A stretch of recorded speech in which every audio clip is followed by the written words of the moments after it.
तर आपण पाहतोय पुण्यातील गुडलक चौकात 6 दिवसांपासून विद्यार्थ्यांचं आंदोलन सुरू आहे। 2 वर्ष सारथी भारती महाज्योती फेलोशिप मिळत नसल्यानं हे विद्यार्थी आक्रमक झाले। उपोषण करणाऱ्या विद्यार्थ्यांची तब्येतही बिघडलेली आहे। आपण पाहतोय या ठिकाणी आता या विद्यार्थ्यांची तब्येत बिघडलेली आहे, त्यांना भोवळ येत असल्याचं आपल्याला या दृश्यांमध्ये पाहायला मिळतंय। या संदर्भात अधिकची अपडेट घेऊयात आमचे प्रतिनिधी योगेश बोरसे यांच्याकडून। योगेश, आपण पाहतोय या ठिकाणी आता विद्यार्थ्यांची प्रकृती जी आहे ती बिघडली असल्याचं पाहायला मिळतंय, काय अपडेट या संदर्भात? गेल्या 8 दिवसांपासून या विद्यार्थ्यांचं आंदोलन सुरू आहे। पुण्याच्या फर्ग्युसन कॉलेज रोडवरील गुडलक चौकात या विद्यार्थ्यांचं आंदोलन सुरू आहे आणि आज शरद पवार गटाचे आमदार रोहित पवार या आंदोलकांची भेट घेण्यासाठी आंदोलनस्थळी पोहोचले होते। ज्यावेळी रोहित पवार माध्यमांशी बोलत असताना हा विद्यार्थी रोहित पवारांच्या पाठीमागे उभा होता, त्याच वेळी त्याला चक्कर आली आणि तो जमिनीवरती कोसळला। त्यानंतर तात्काळ त्याला ज्या ठिकाणी तो मंडप तयार करण्यात आलेला आहे त्या ठिकाणी झोपवण्यात आलं आणि राम जाधव असं या आंदोलक विद्यार्थ्याचं नाव आहे। रोहित पवार देखील त्या ठिकाणी पोहोचलेत आणि त्याला त्या ठिकाणी प्राथमिक उपचार देण्याचा प्रयत्न देखील इतर आंदोलक विद्यार्थ्यांनी केला, मात्र अजून प्रकृती खरं तर त्याची बिघडल्यामुळे त्याला तात्काळ एका खासगी वाहनातून रुग्णालयाकडे नेण्यात आलेला आहे आणि आता सध्या त्याला रुग्णालयात दाखल करण्याचं काम सुरू आहे। अगदी काही वेळासाठी योगेश थांबवते, रोहित पवार बोलतायत, थेट त्या ठिकाणी जाऊयात। माझ्या शेतात सोयाबीनचं पीक अतिवृष्टीमुळे खराब झालेलं आहे।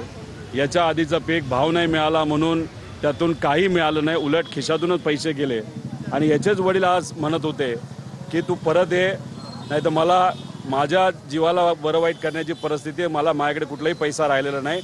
हाच तो विद्यार्थी जो विद्यार्थी मला सांगत होता, त्याच्या मनावर ध्यानावर खूप मोठं प्रेशर हे आलं होतं, कारण खर्च झालाय, आता बाकी पैसा त्याच्याकडे राहिलेला नाही। बापाला मदत करायची, वडिलाला मदत करायची का स्वतः शिकून काहीतरी मोठं व्हायचं या संभ्रमात त्याच्यावर प्रेशर आले। पण आता तो हॉस्पिटलला तिथे गेलेला आहे, चक्कर आली होती, आता डॉक्टरांशी आम्ही बोललेलो आहे, पण त्याला ट्रीटमेंट तिथे दिली जाईल।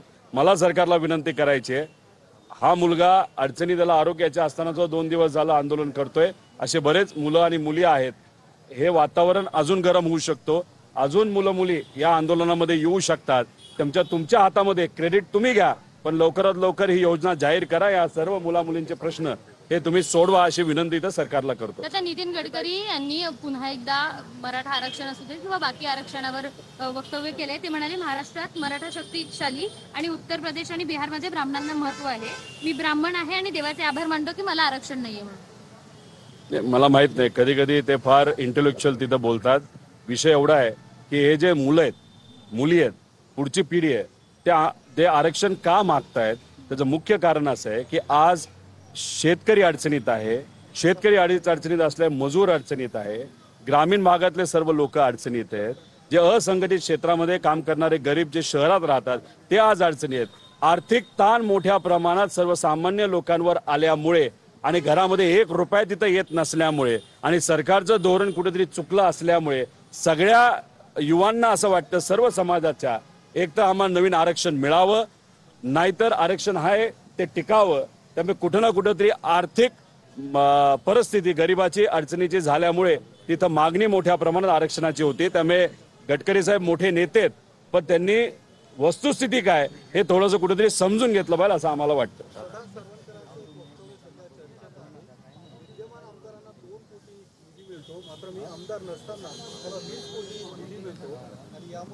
एक तर लोकांनी त्यांना नाकारलं असताना सुद्धा म्हणजे ते पडलेत इलेक्शन मध्ये आणि तिथं त्यांना 20 कोटी निधी दिला जातो, कारण का ते कुठल्या तरी एका सत्तेतल्या पक्षातले आहेत आणि तिथं आलेला एक व्यक्ती त्याला लोकांनी स्वीकारलेला आहे, त्याला तुम्ही 2 कोटी देता। मग कुठेतरी तुम्ही एक संदेश देण्याचा प्रयत्न करता की लोकशाही आमच्यासाठी महत्वाची नाही, आमचे पाया जो पडतो, आम्ही म्हणेल ते काम जो करतो, आमचे आदेश जो पाळतो, आमच्या समोर जो झुकतो त्याला आम्ही निधी देणार, पण जो सामान्य लोकांच्या बाजूने लढतो आणि लोक ज्याच्या बाजूने राहतात त्याला 1 रुपया देणार नाही। जशी परिस्थिती मुंबईमध्ये असणाऱ्या त्या मतदारसंघाची आहे, तसंच काहीतरी परिस्थिती माझ्या मतदारसंघामध्ये सुद्धा आहे।